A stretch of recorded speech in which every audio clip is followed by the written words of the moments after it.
Hey guys, welcome back to another video on the channel. And despite the Premier League literally announcing it a couple of days ago, Newcastle for whatever reason haven't announced which players are getting released from the club.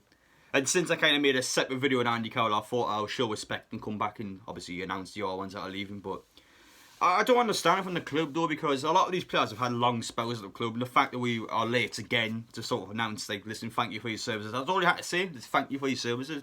And we still haven't done it yet, and it's not on at all. The communication at the club is just shit. It always has been shit. I mean, we don't even know what kit we'll have next season yet. Like, literally every of our club has been announced as well. So, again, what are we doing behind the scenes? I tell you what, nothing. It's as simple as that. But anyway, guys, if you're new to the channel, you should get down and subscribe.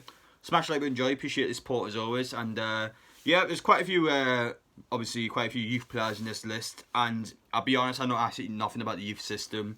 The club doesn't give a shit about the youth, why should I? It's as simple as that. I don't know some of these players, so apologies if I obviously offend anyone, I guess. But in total, we're releasing 10 players.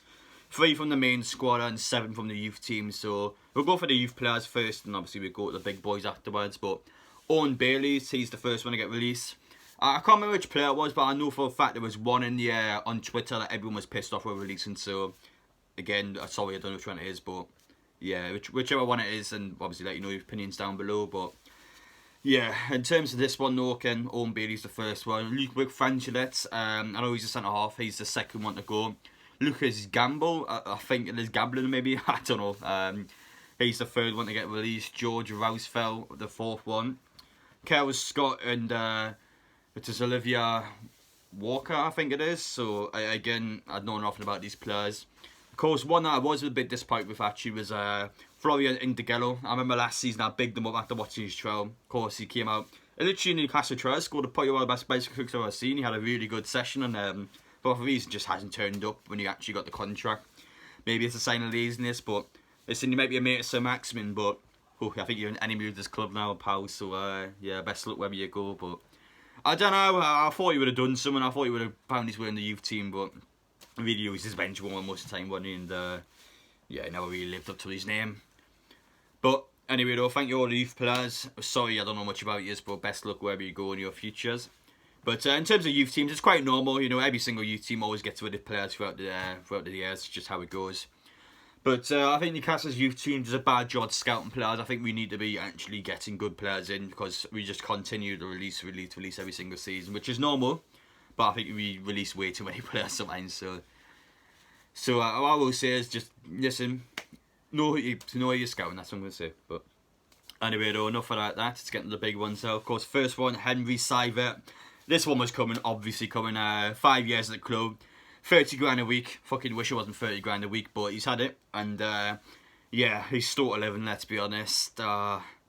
He's probably a sound guy behind the scenes. I know Newcastle kept holding him because he's a great player to have on the dressing room. But listen, 3 managers, Benitez, McLaren and Steve Bruce looked at that player and he's not good enough. So the fact that some football fans are saying, oh, well, when he did play, he actually was a good player, I did think an opportunity. Listen, no. 3 managers didn't play him, so he mustn't be good enough. It's as simple as that. It's just common sense. But yeah, for whatever reason, just didn't turn up really. So yeah, a bit of a shocking signing by Newcastle. Of course, Christian Atsu, he's going to be leaving the club. I like Atsu. I don't think he's good enough, of course, but he's a really sound guy, and I do kind of feel bad for him that he kind of left on obviously a shit note. But he had 5 years at club. I think it was £6 million, which for his championship season was worth. But of course, we didn't have them on a permanent. We had him on a loan. But since he came to the Prem, he got a couple of important goals against Stoke, West Ham, of course, significant goals in those games. Got a huge assist for Joe Linton against Tottenham, that was a massive one.